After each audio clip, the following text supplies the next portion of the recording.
Right, so first half we looked at evolution, how that's important to psychology. Now we're going to have an introduction to, if I can even say it, that's the hardest part, to genetics and its role in psychology.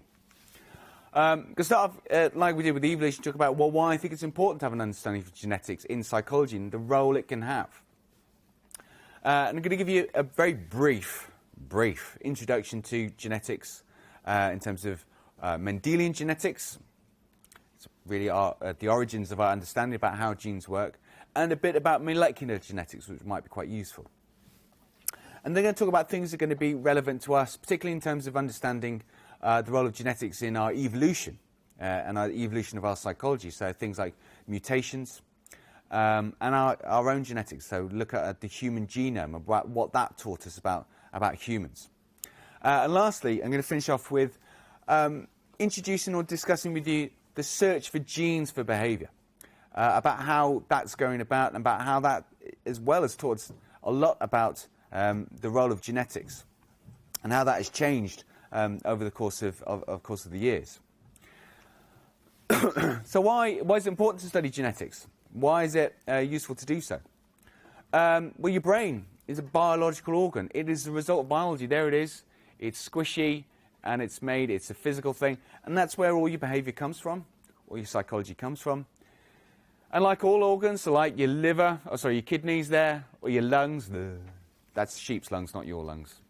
They're all built by genes. So we'd understand how our kidneys work and how our lungs work and how our livers work from an evolutionary perspective, from a genetic perspective, from a biological perspective. Why don't we do it for our brain? This is where there's a lot of resistance, having a biological, genetic understanding of psychology. But we shouldn't do. Most of the time in psychology, we're looking at behaviour. We're looking at things that you can actually observe the humans doing, the psychological phenomena that we see around us, be it how we behave, how we think, how we fill in a questionnaire or a survey. But let's look at the origin of those behaviours. Where do those behaviours come from? And they come from the brain. And we can study the brain, but what we're interested here is about, well, what makes that brain? What makes that brain is genes. Different genes control for how your brain grows, how it develops, and what makes up the different parts of it. And those different genes have been selected for. Those genes that made the best brains in terms of helping you survive were more likely to go on to future generations. So we need to understand the genetics of this. So from there we get the genetics of our own psychology, of our behaviour. Once we've got that, we can answer some really important questions, or start to understand them, or at least start to understand how we don't know the answer to them from understanding the genetic basis. We look at the nature versus nurture question. Are things inbuilt? Are they innate? Are they genetic in origin? Or are they shaped by the environment or society? Well, the short answer to that is it's always both. But if you understand the genetics behind it, it gives you a better understanding of that part of it, the nature part of it. And for me, psychology is not a social science. It's not akin to lots of other areas in humanities, which a lot of psychologists think it is. It is a social subject. For me, it's a branch of biology. Simple as that. We're looking at the actions of one particular organ, the brain.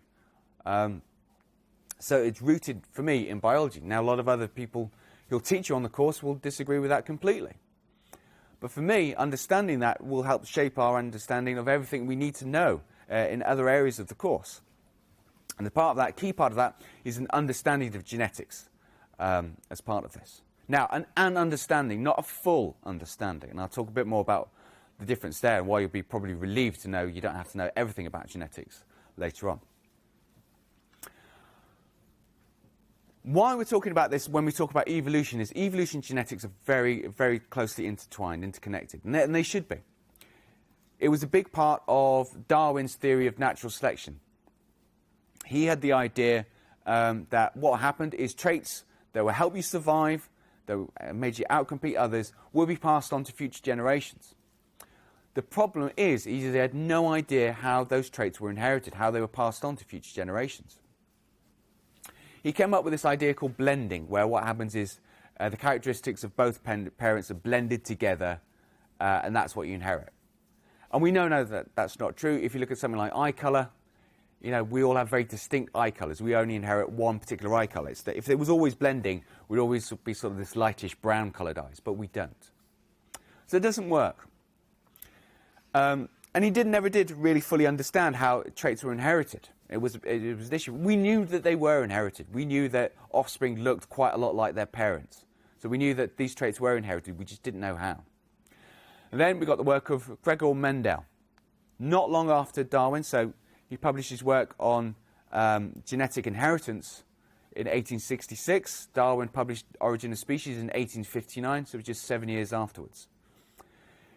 Now Mendel, with his work on pea plants, which you may remember from GCSE biology, he was the first one to really understand the basis of inheritance. He understood this idea of genes. And since then, since his work, since Darwin's work on evolution and Mendel's works on genetics, we've got what's called a modern synthesis of understanding all life on this planet, which is a combination of evolution and genetics. And it started off with these two. The first half we talked a bit about Darwin. We'll talk now about Mendel and his work on pea plants. What Mendel did, very simple experiments with different pea plants. And he cross-fertilized them, different strains of them with different characteristics. And he wanted to see what happened in future generations. What he was interested in is the colour of the pods. And they could vary a lot in what colour they could be. And two colours he was interested in were plants that had yellow pods and plants that had green pods. What happens if you get a green plant and a yellow plant to have offspring together? Now, if Darwin was right, and it was this idea of blending of the colours, so they sort of mix together, now what you should expect is when you have yellow and green, you should have this really sort of light yellowy green in all offspring. This is what Mendel was testing. He found that this wasn't the case. He found if you put together a yellow and a green coloured pod plants, we get very strange frequencies on different populations. It wasn't 50-50. What he found is that in the next generation, all the plants were yellow. They had yellow pods. So they only inherited yellow pod colour rate from one parent, nothing about green pod colour. But in the next generation, he then found that a quarter of them would be green. So it's very strange frequencies, and he found this quite consistently. You know, he did lots and lots of experiments, lots and lots of observations, and he found this quite consistently. So from that, he worked out something about how those different traits were inherited. What he worked out is that each of these plants had a particular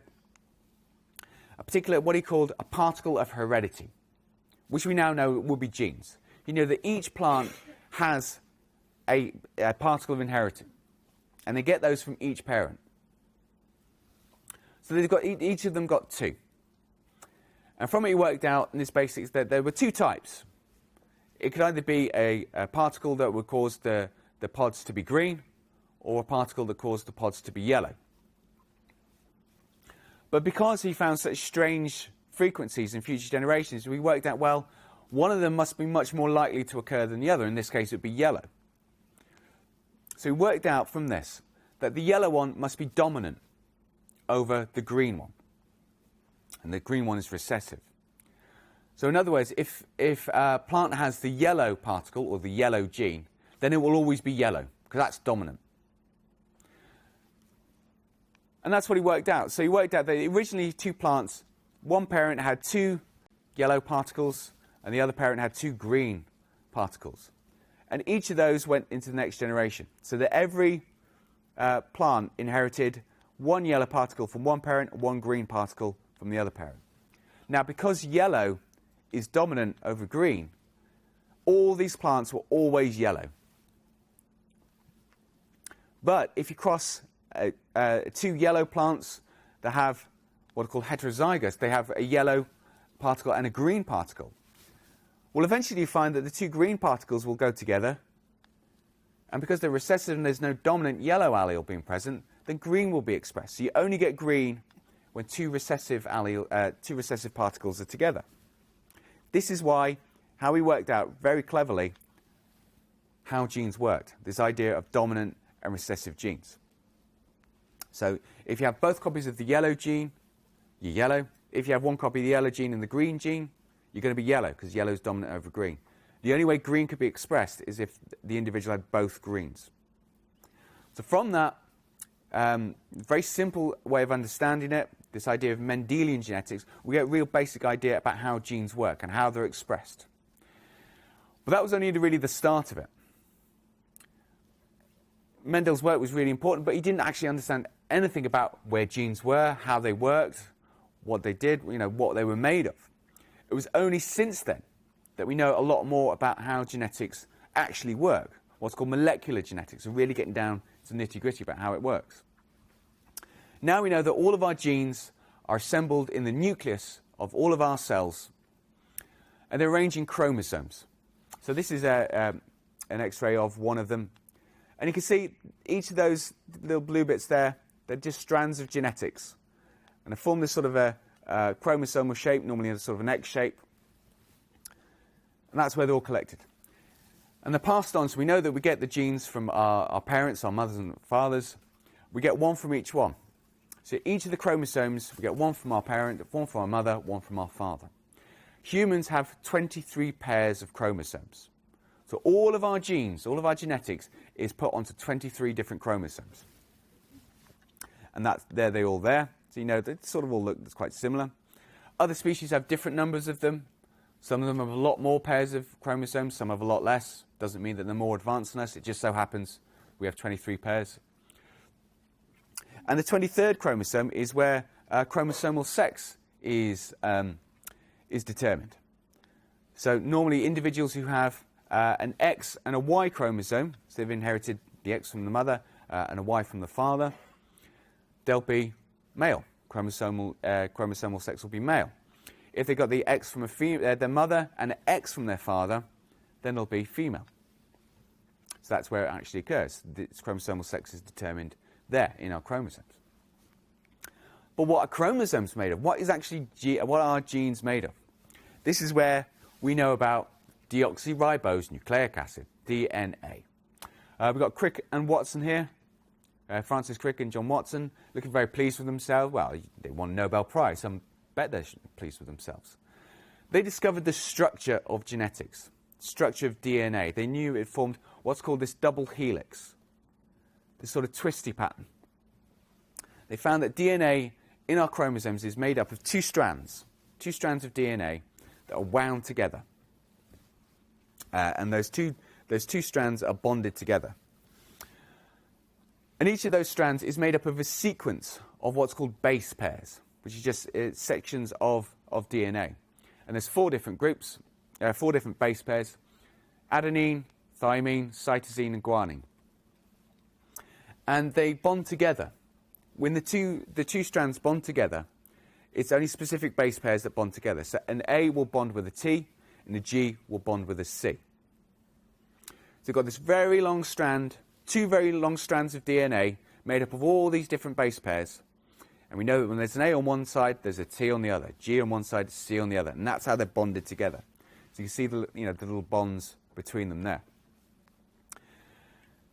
And it takes about 27,000 base pairs to make up a single gene, roughly speaking. And what these base pairs do is a sequence of them in a particular order will make what's called an amino acid. You've got a particular codon. A section of 3 different base pairs will be the recipe for bringing one amino acid.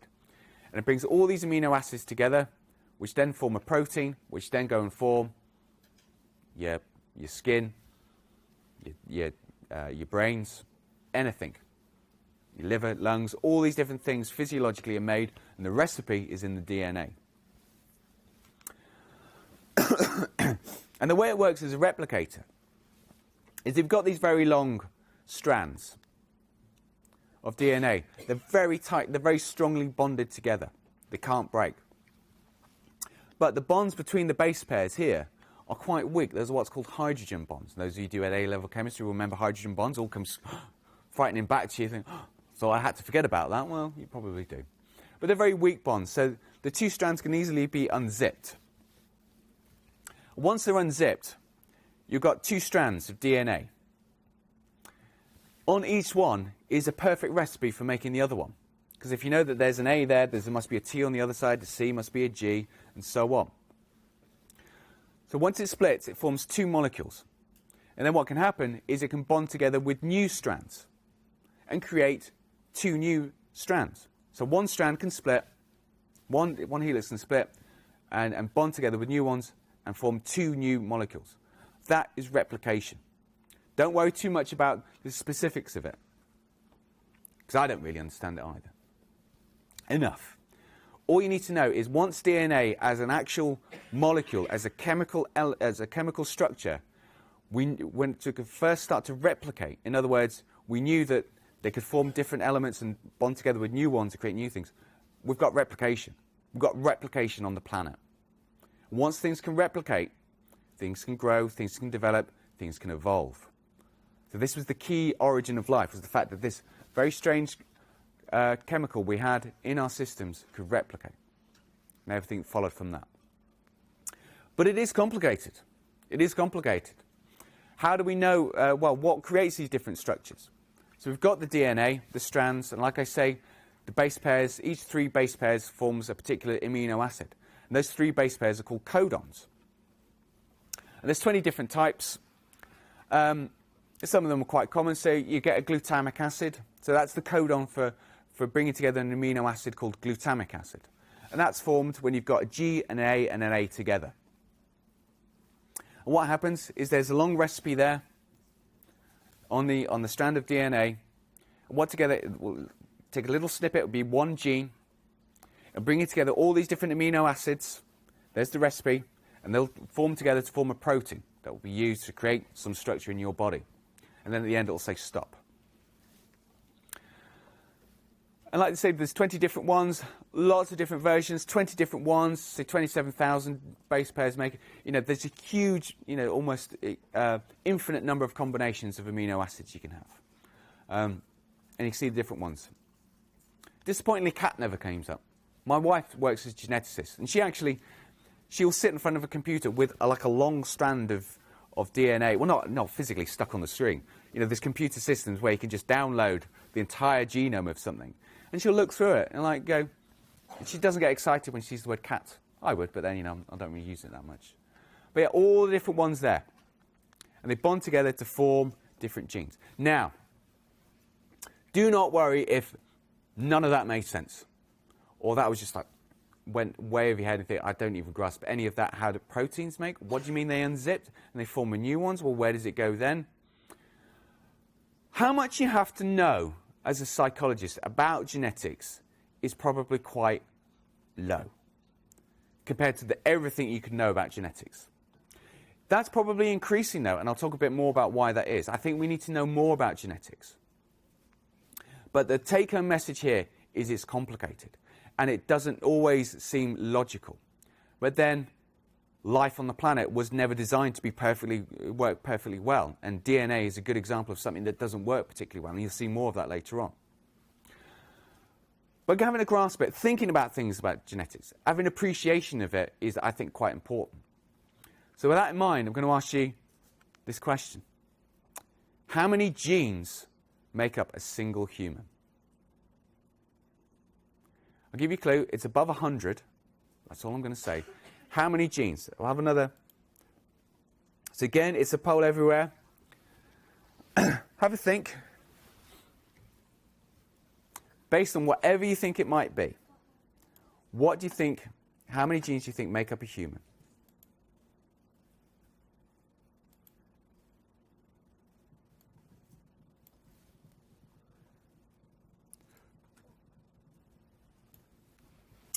This is a good question to ask because it was something that, I'll talk a bit about it in a minute.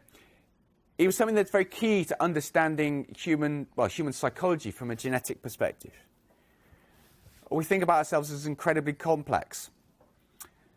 And you think as, the first few people are thinking actually, well, someone's got it quite. It must be a lot. We're so complicated. It must be a lot of genes. But how many genes is a lot of genes?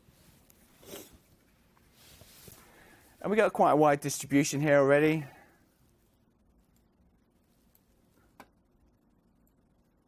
it up here. Oh. 800, that's very bold. So we've got a nice wide mix between 800 and the billions, so more than 1 billion. Most of you seem to be doing quite well on this. The answer is probably about 25,000. So well done, those people who got it. If that was a guess, fantastic. We could have done with your thinking about 20 years ago. Why it's interesting, why I want to talk about it is because it's something we don't just guess anymore. We now know more about that. Something called the Human Genome Project. This is back in 2001. I've got Craig Venter here, who works, he had set up a big lab, big commercial project to map the human genome. In other words, map the entire sequence of A, C's, G's, and T's.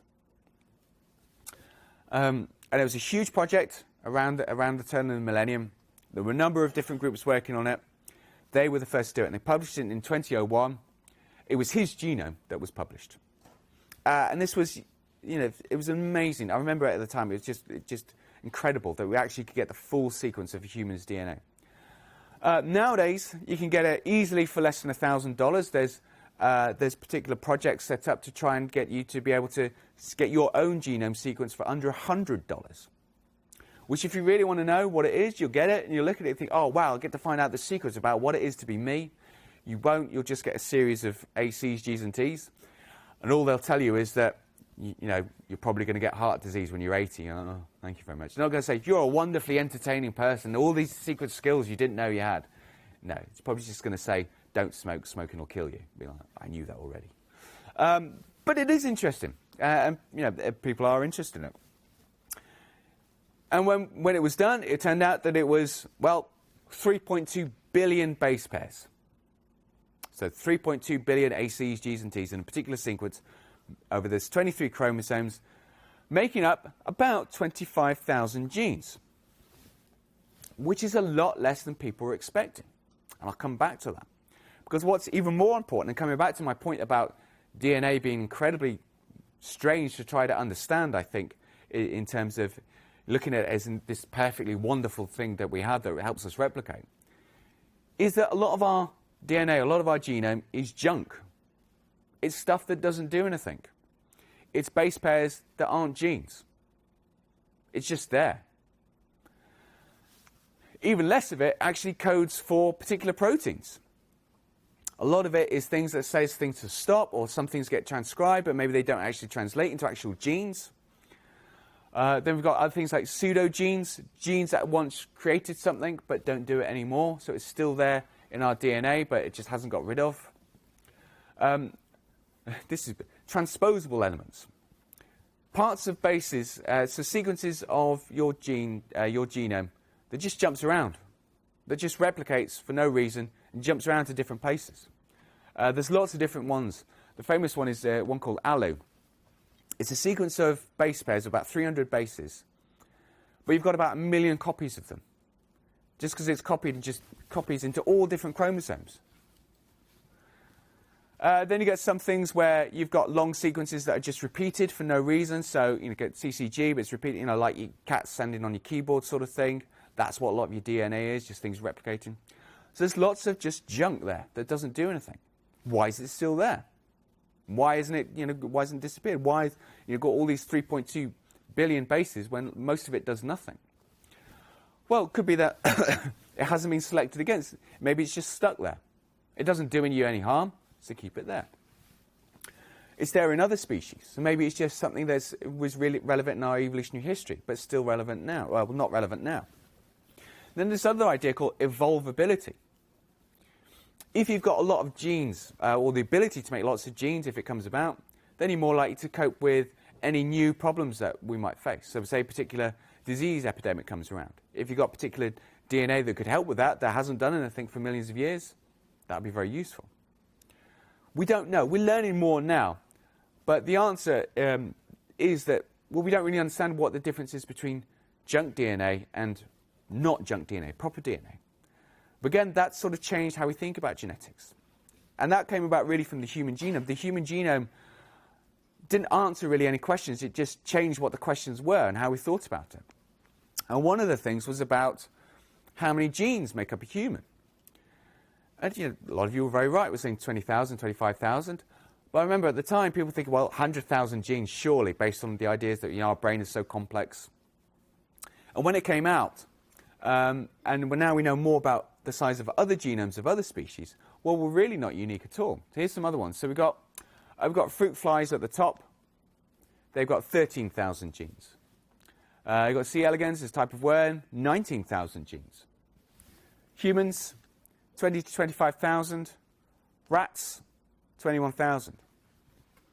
So we've got about the same number of genes as rats. But where did all these unique human traits come? Where did our huge intelligence come from? If we've got the same number of genes as rats. And at the time, and still now, people say, look, it shows you can't really understand human psychology, human nature from a genetic perspective because so few genes make up a human. It needs to be a lot more. Well, that sort of changed how we thought about it. So the idea was that more complex things means more genes. So you need more genes to make something. Isn't true. There's not a linear relationship between them. It's a lot more complex than that. So not necessarily the amount of genes you have. It's what those genes do. So as species get more complex, like humans are with our big brains, maybe you don't need more genes to make more brains. You need more other things. Maybe things like non-coding DNA. If there's it could just be something simple as there is a bit of genes that said, make some brain, make some grey matter. And then in humans, there's just some coding that says, do it again, do it again, do it again. That goes to our big brains. You don't need more genes, you just need that gene to do it a number of times. Any of you who do computer programming know that there's lots more simpler ideas than putting more coding in. And maybe that's what all our non-coding DNA does, is causes us to increase those things much more. You don't need more genes. So maybe that sort of changed how we think about the relationship between genetics, particularly with behavior. And this idea that every behavior has a gene or genes that make it up, maybe it's not as straightforward as that, and it isn't. Other things that make it more confusing are mutations. We all have some aspects of our genes that mutate. Okay? This goes back to the idea of variation that Darwin said was really important. We need to have lots of variations in traits. And we do. And that's what different variations are more successful. So certain types of height, certain levels of intelligence, certain fear of spiders are selected for. But you can get new variation if you've got mutations in certain genes. And genes do mutate. It happens very rarely. But we all have some mutation. We are all mutants. There are some of our genes that form mutations. It's caused by lots of different things. Natural X-rays, the environment around us, being bitten by radioactive spiders, these sorts of things. Even our own genes cause our other genes to mutate. And it happens quite naturally. Most of the time, it does nothing. The effect of any mutation does nothing. If it does do something, it's likely going to be a harmful effect. But sometimes when it does something, it causes something to work better and actually improves how it functions. Richard Dawkins gave the analogy of hitting a radio. Or in the old days when televisions needed a good whack on the top to get them to work, not these days.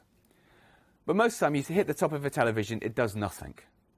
If you hit it, eventually you'll hit it and it'll cause it to go even worse. Sometimes you'll whack the top of the television and it'll make it better. The picture will improve. The sound quality will improve. He said that's the same as mutations. Sometimes it causes something to work better. And all of a sudden, if you've got a mutation of a gene that causes that organism to be better off, then they're more likely to have offspring that will inherit that mutated gene and be more successful. And there's lots of different types of mutations. And again, this comes back to the fact that DNA does some very strange things. You can just have single bases. So one base will be wrong. It'll be a T instead of a C or a G instead of an A. Most of the time, that's fine. You'll still get exactly the same amino acid. Otherwise, you've got these transposable elements like alu, just copies and jumps around for no real reason, going to different places. You get some simple sequences repeat, like the CCG, like the cat standing on the keyboard sort of thing. That happens. That's a mutation. Sometimes you can get your whole genome that gets mutated and replicated, which is very rare, but happens in some flowering plants. That's all I really want to talk about specific about genetics. Now, you're probably thinking that is quite complicated. Hopefully you are thinking it's quite complicated, unless anyone's got a strong genetics background. Your psychology students, why do you need to learn about genetics? That's a good question. A limited understanding is probably okay. You can go into things in a lot more detail. My wife, like I say, my wife is a geneticist. I don't understand what she does.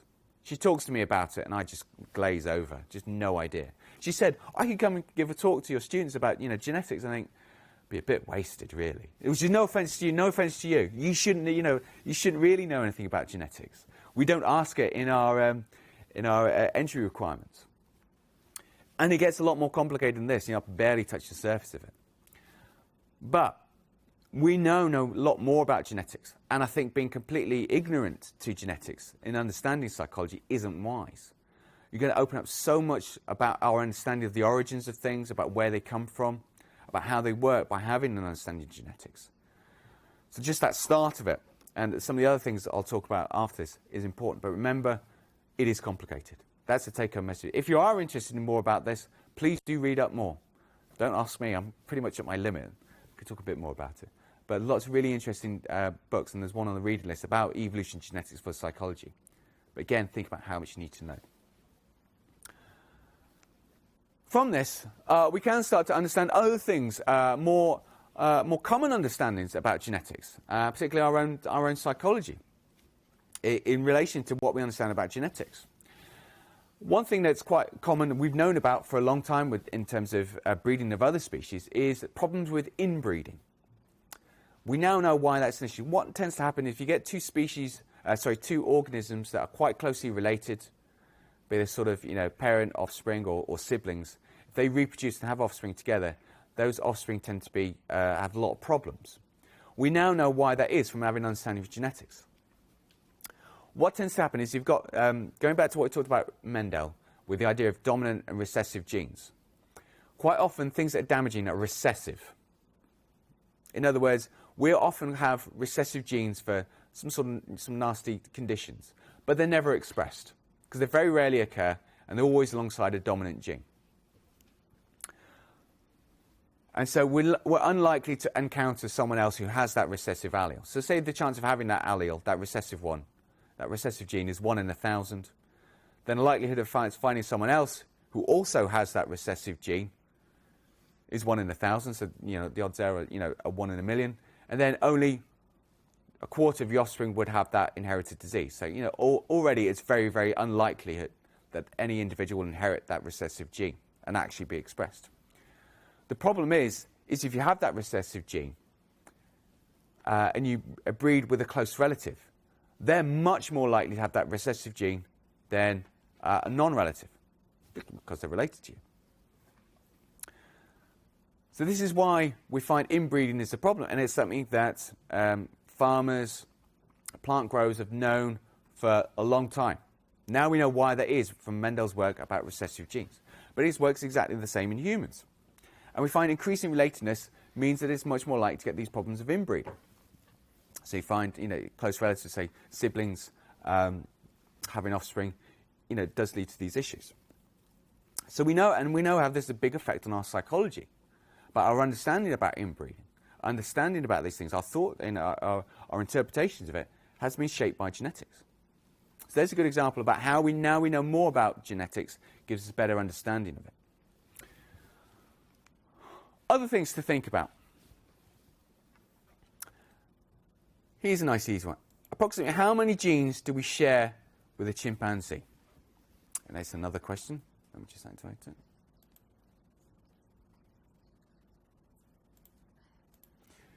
There he is. There's a chimpanzee. How many genes, as a percentage, do you think we share with our close relatives?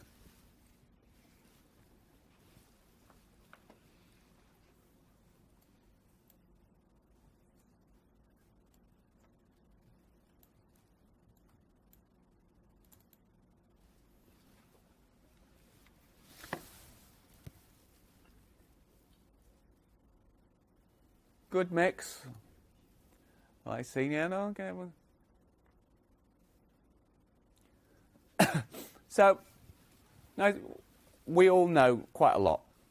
A few of you getting it pretty much spot on. About 95 to 98% of our genes we share with chimpanzees. We're very closely related to chimpanzees. Okay, only 2% of our genes are different from that of chimpanzees. So from that, we think, quite rightly, well, we are very similar to them, and we are very similar to them. But have you ever thought about what that actually means? How similar is 98%? Well, in order to maybe get an understanding of that, don't just think how many genes do we share with a chimpanzee. Let's look at what he's eating. How many genes do you share with a banana? So, you might want to use your chimpanzees as your benchmark and think about, well, what about bananas?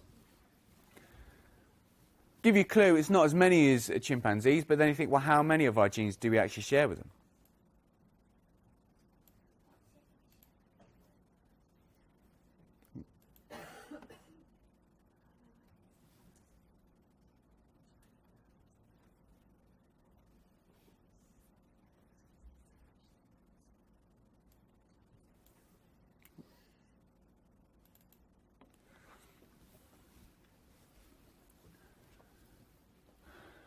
Good answers coming through. Bold, like it. Wrong.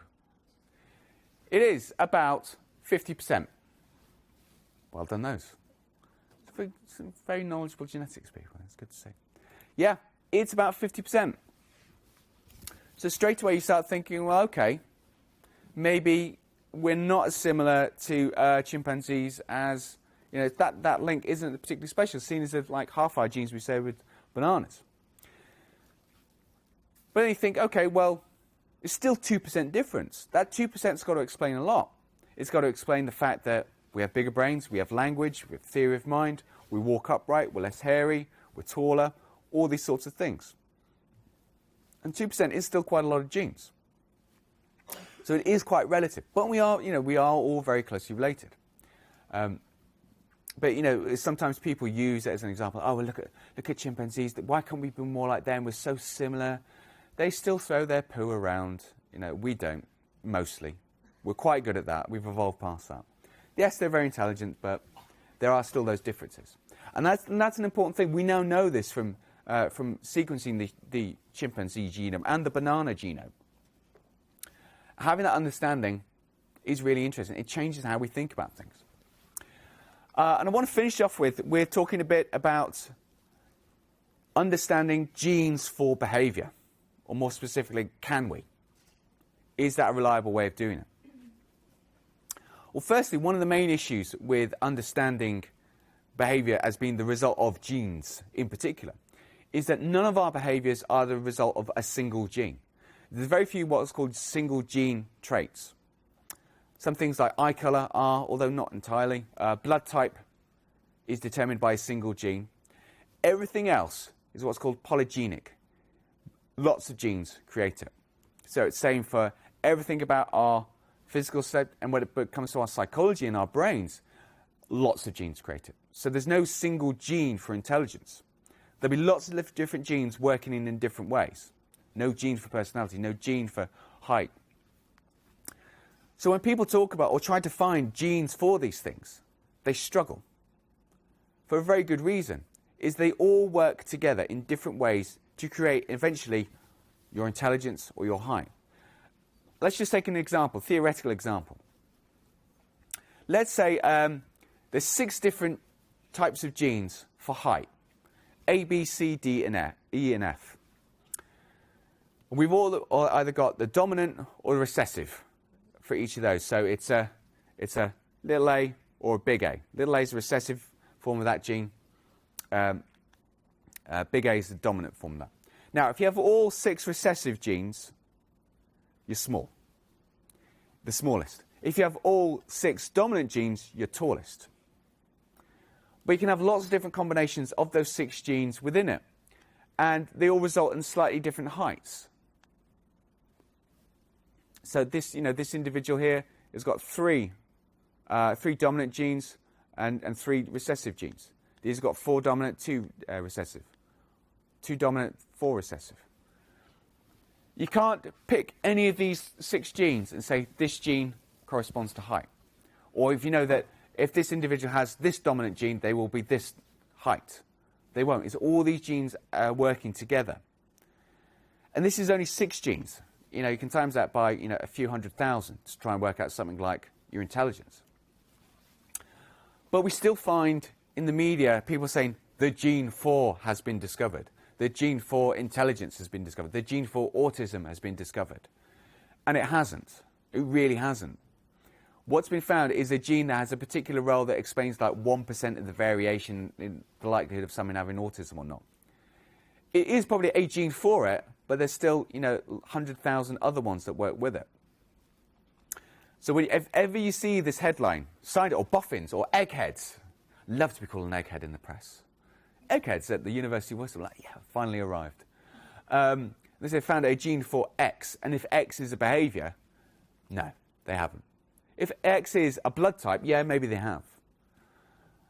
They found a gene that worked for it. But we can still talk about genes for behaviours, because we know there is a gene for those traits. They know that there are genes for intelligence. It's kind of a shorthand way of doing it, and it annoys my wife because she thinks of genes being for particular things. She knows genes. I say, well, where's the gene for promiscuity? Where is it? And there is no gene. Well, I think there is. There's a genetic basis to it. It's going to be a combination of lots of different genes. But when people talk about that, it's very much a shorthand. They haven't found a gene. There is no gene for promiscuity. There's no gene for intelligence. But they all work together. We can see those sorts of things. It's easier when it's physical things. If you look at the actions of, say, particular organs like your liver or lung functioning, you can see how genes cause issues there. When it comes to behaviour, it's a lot more difficult because you have to try and measure behaviour, which is much more of a more complicated things to do.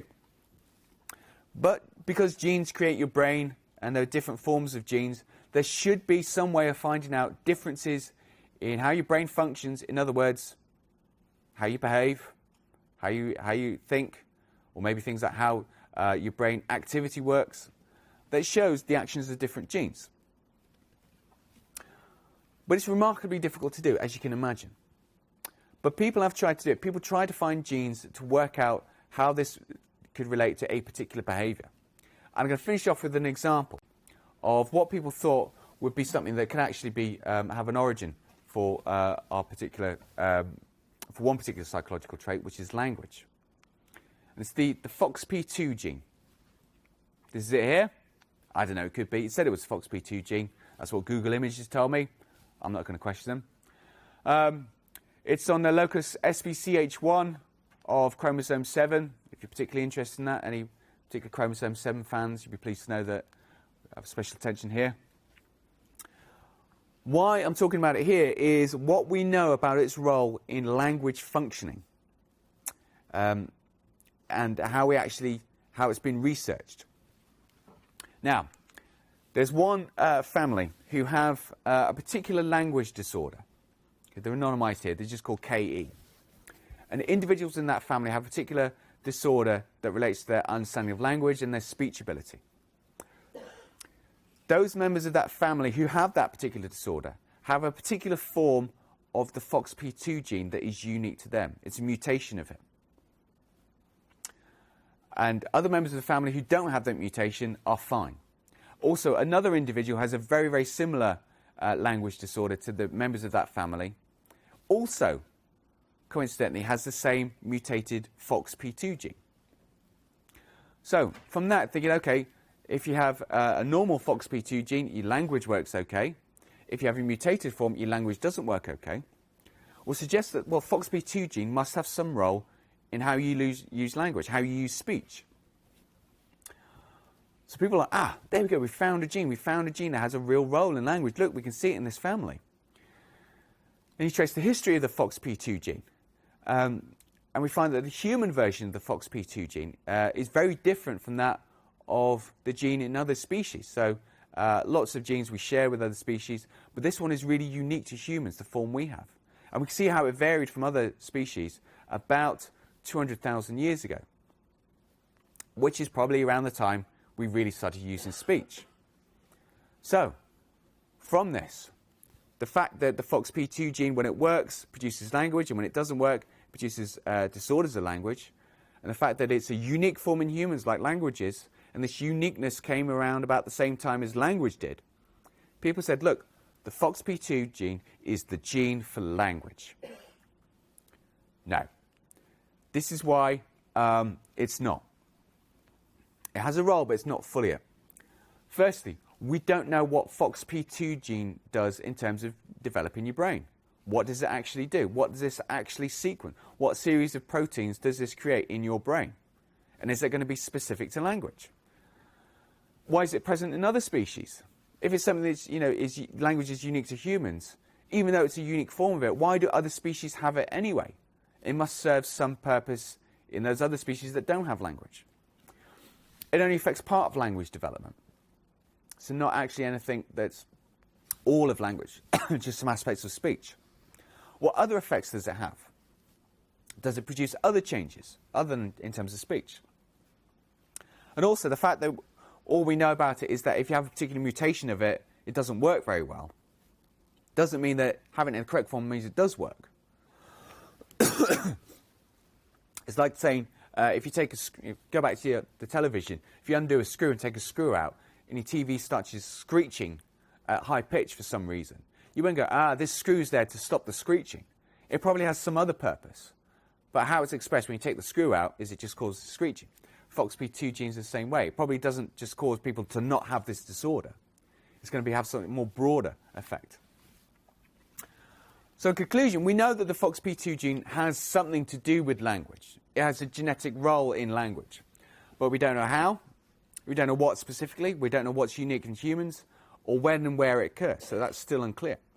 And this is really, you could take this example and apply it to all areas where we try to understand a psychology from a genetic perspective. We don't really know where it is. We don't really know what role it has. We know it has a role. We definitely know genetics has a role in our psychology. But it's going to be a lot more complicated and a lot more interesting than just saying, here's the gene for language.